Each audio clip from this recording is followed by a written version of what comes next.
Hola, jo em dic Tània i visc a Barcelona. Jo no sóc catalana, però parlo català. Hem preparat per a vosaltres un petit projecte dedicat a una cosa molt important, mantenir la ment activa a qualsevol edat. I avui us proposem començar per un test de cultura catalana. Aquest test està pensat per a persones catalanoparlants i també per a totes aquelles persones que senten interès per la història, la cultura i el patrimoni de Catalunya. Es pot fer també en companyia, com una activitat compartida amb amics, en família o en grup, comparant respostes i aprenent junts. Les preguntes inclouen fets històrics, arquitectura, art i literatura. Pren-te el teu temps. Quan acabi el vídeo, m'agradaria saber quantes preguntes has encertat. Comencem.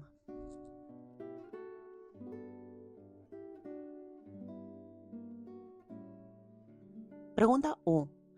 La Diada de l'11 de setembre recorda principalment la proclamació de la Generalitat, la Guerra Civil Espanyola, la caiguda de Barcelona l'any 1714 o l'aprovació de la Constitució de 1978.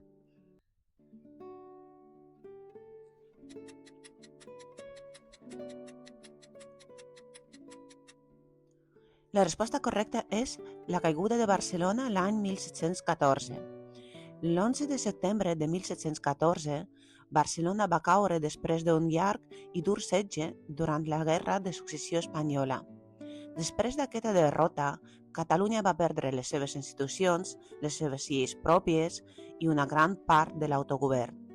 Per aquest motiu, l'11 de setembre no és una celebració, sinó un dia de record i reflexió, una data clau de la història i la memòria col·lectiva catalana. Pregunta 2. Quin d'aquests autors és clau del moviment del noucentisme català? Jacint Verdaguer, Eugeni d'Ors, Mercè Rodoreda o Joan Maragall?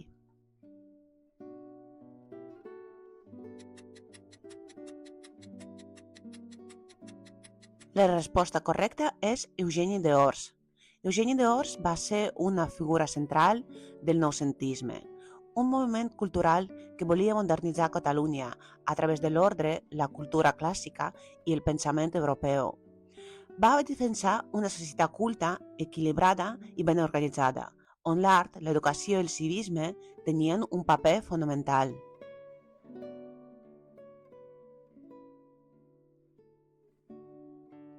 Pregunta número 3. La plaça del Diamant és una novel·la que retrata sobretot la vida de la burgesia catalana, la industrialització de Barcelona, la vida quotidiana abans i després de la Guerra Civil o l'exili polític a França.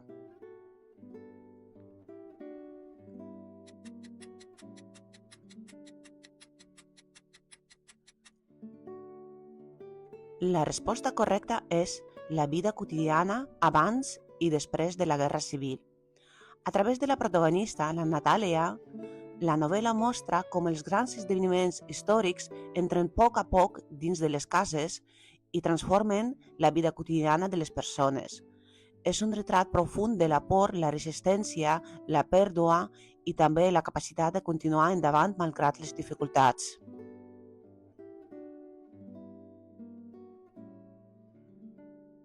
Pregunta 4. Quin element no forma part habitual d'una sardana? La tenora, el flabiol, el tamborí o la guitarra?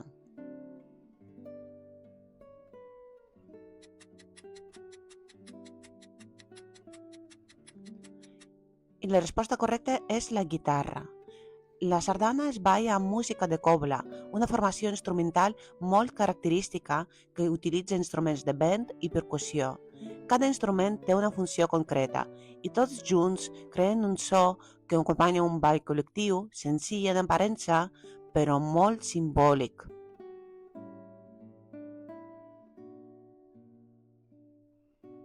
Pregunta número 5. Quin arquitecte, a més de Gaudí, és representatiu del modernisme català? Lluís Domènech Montaner, Le Corbusier, Santiago Calatrava o Rafael Moneo.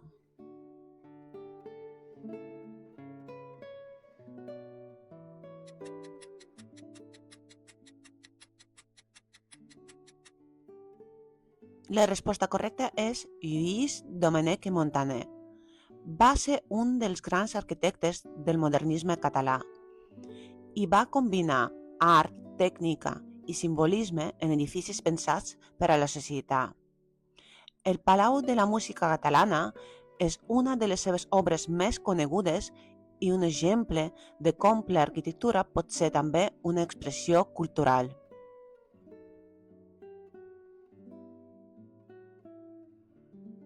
Pregunta 6. Què simbolitza tradicionalment el correfoc? La fertilitat de la terra, la protecció contra les malalties, la lluita entre el bé i el mal o l'arribada de la primavera.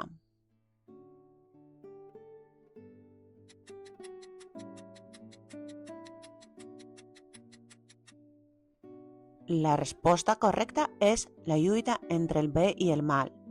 El correfoc representa antics mites i llegendes on el foc simbolitza força, perill, però també purificació.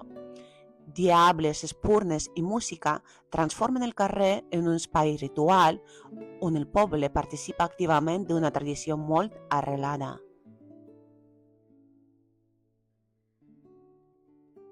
Pregunta 7. Quin d'aquestes obres no és de Joan Miró? Dona i ocell, El camp llaurat, Constel·lacions o Guernica?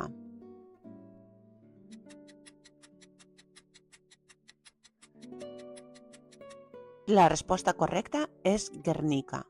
Guernica és una obra de Pablo Picasso i denuncia els horrors de la guerra i el patiment de la població civil. Tot i que Miró i Picasso van ser contemporanis, els seus estils i intencions artístiques eren diferents, encara que tots dos van marcar l'art del segle XX.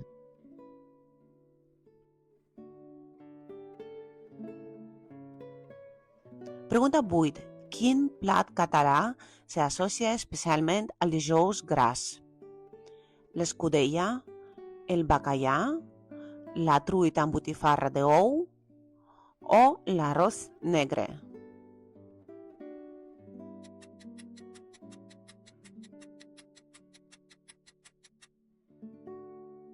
La resposta correcta és la truita amb botifarra d'ou. El dijous gras marca l'inici del carnaval i tradicionalment era un dia per menjar aliments contundents. La botifarra d'ou i la truita formen part d'aquesta tradició gastronòmica, lligada a la celebració abans del temps de dejuni de la Quaresma.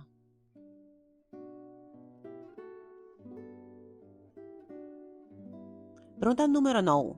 El català forma part del grup de llengües germàniques, eslaves, romàniques o cèltiques?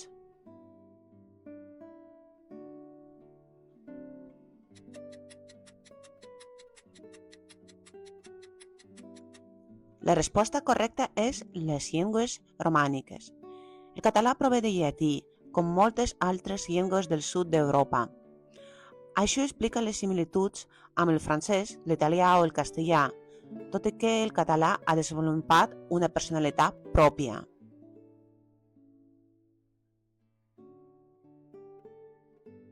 Pregunta 10. Els castells van ser reconeguts per la UNESCO com a Monument històric, Festa d'interès nacional, Patrimoni cultural immaterial de la humanitat o Tradició folclòrica europea.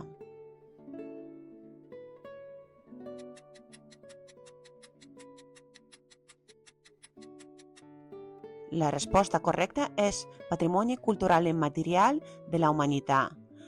Aquest reconeixement valora no només l'espectacle visual, sinó també l'esperit de cooperació, l'esforç col·lectiu i la confiança mútua. Els castells simbolitzen com la força del grup permet assolir fites molt altes. Pregunta 11. Quin paper va tenir la Mancomunitat de Catalunya entre 1914 i 1925? Va proclamar la independència? Va substituir la Generalitat? Va coordinar institucions, impulsar educació, cultura i infraestructures? O va ser un partit polític?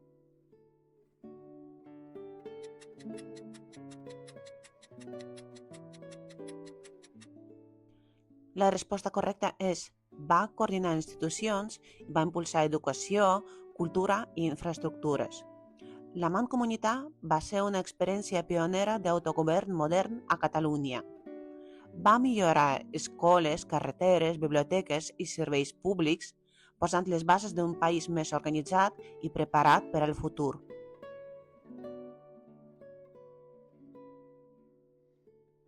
Pregunta número 12.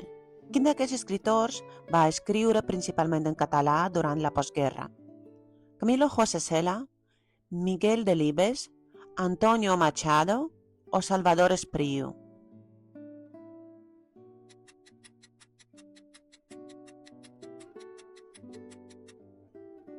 La resposta correcta és Salvador Espriu.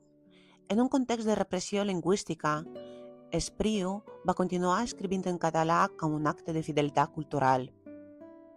La seva obra reflexiona sobre la memòria, la mort, la responsabilitat col·lectiva i el valor de la paraula en temps difícils. Moltes gràcies per participar. Esperem que hagis gaudit recordant i descobrint. Fins aviat!